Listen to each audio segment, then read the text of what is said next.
What's poppin' world? Y'all tapped in with the Head of the Game podcast. Yet once again, we got a controversial discussion that we got to talk about. So without further ado, let's get right into it. Telling y'all, be doing my research. Tell y'all again and again. So as y'all know, I was on my phone just looking on YouTube, and there was this video about retirement. I'm not gonna get into all the details about the video, but it had me really thinking about a couple of points that I wanted to add into this conversation. Now, I understand that there's multiple different generations, that perceive and look at retirement, and they just got different meanings to them, whatever time of life you're in. So, I'm gonna have some general points, but I'm gonna go over some specifics, you know, per age group and stuff like that. And hopefully y'all able to draw some out of this video, as far as some substance or some kind of advice, or it's just something to think about, right? So let's take it from my point of view on a personal aspect, right? So I want to say about close to maybe 7 years ago, I wanted to retire at 35. I was 25 at the time. I'm now 32. Now, everything that I thought I would be having going on in my life around this time, not close to it. But not to kind of give myself an excuse or a cop out, but there are certain variables and factors I didn't factor in at the time, just because my awareness of what is or what it wasn't was just in a different place at that time, right? So reason why I thought I was going to retire early was because, like, okay, I'm going to work a job, I'm saving up enough money, I'm going to go ahead and start a business, things of that sort. And honestly, it didn't really come together like that. It didn't come together as planned, just because, when you work in a job, you're working a 9 to 5, and I was working security at the time. You could just be kind of just stuck in a zone where you're just doing the same thing. You got a routine going. Now, without taking much risks and you just playing everything safe, you're not going to make much progress, right? And I never sat down and thought about, like, quality of life and cost of living just in general, down to the hard number. So let's have an example, right? Person making about 40,000 a year, right? After taxes, that might be around 30,000, right? Somewhere maybe low 30s. Let's just say 30, just to keep it safe. 30,000 after taxes, after making 40 bands a year. Let's say your rent is about 600, right? 600. I know. No, I'm just using this as an example. People don't get mad at me like, oh, whose rent is?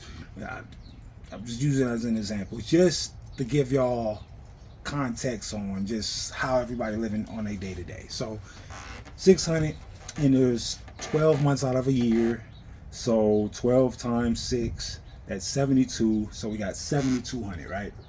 So you got 7,200. Let's factor in a light bill, gas bill. Say if you live by yourself, and this is probably best case scenario, right? So say you stay by yourself, all your utilities come together to a nice round even number of $100 a month, right? Because you're hardly there, you stay by yourself, so on and so forth. So $100 a month, 100 times 12, that's 1,200. 1,200 plus 7,200, that's 8,400, right? So, what else? Expenses. So let's say you got a car note for 200, right? Boom. $200 a car note. And let's say you got a cheaper car and you got liability. Boom. So let's say insurance is about $100. $100 on top of your car note, we're looking at $300. $300 times 12, because it's 12 months in a year, that's 36. So then you add the 36 with the 84, and I'm doing this all off the top of my head. That's about $12,000, right? Let me think that through. Yeah, that's about $12,000 even. So now that you got your transportation and you got your cost of living, then you also got to factor in food.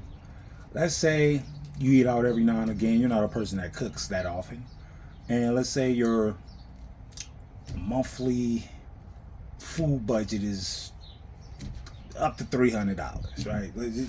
Just to make it flexible, up to $300. $300 times 3 or times 12 again.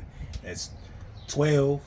So then you got 36, 3,600 plus 12,000. That's about $15,600. So already right there, half of your income or half of your, your income is out the door, right? Far as what you make annually. So you got about $15,000 to play with for 12 months. Now, for some people, be like, oh, that's great. And to a certain extent, it is great. But you also got to factor in clothing, if you want to go out places, vacation. And if you're being a minimalist, maybe you can make the most out of $15,000, right? And this example is probably like best case scenario, but I know people are, things vary. But I'm just using this example as far as your quality of life.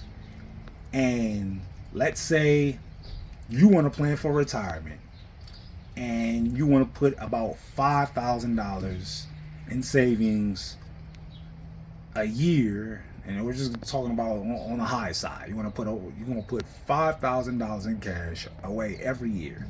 Let's say in an index fund, or let's say for a savings bank account. Just use this example. So, and say you do this at the age of 30, $5,000 a year, and you do this for 30 years. So, how much is that? 5,000. So 5 times 30. So we're looking at about, is it 150,000? Yeah, $150,000, right? At the age of 60. Let's just sum this up. You're broke. You're broke. You are broke. You ain't got no money. And we're just talking about as a single person. We're not even factoring kids, wife, family, husband, parents, schooling. So how are you supposed to have tuition, pay car notes, feed your kids? And like I said, this is the best case scenario, right? Of a person making $40,000 a year, living off of $600 of rent and $300 in transportation, and I didn't even factor in gas. So I'm just saying all that to say is that you got to take your life and break it down to the hard numbers, right? And then you'll realize not only how much you have, but you realize how much you don't have, and maybe the adjustments that you may need to consider to try to make up the difference. So, yeah, if you're Gen Z and you're hearing this video, you have a great advantage because you're in position. You have a lot more runway to do something about this. Millennials and like me and Gen X and so on and so forth.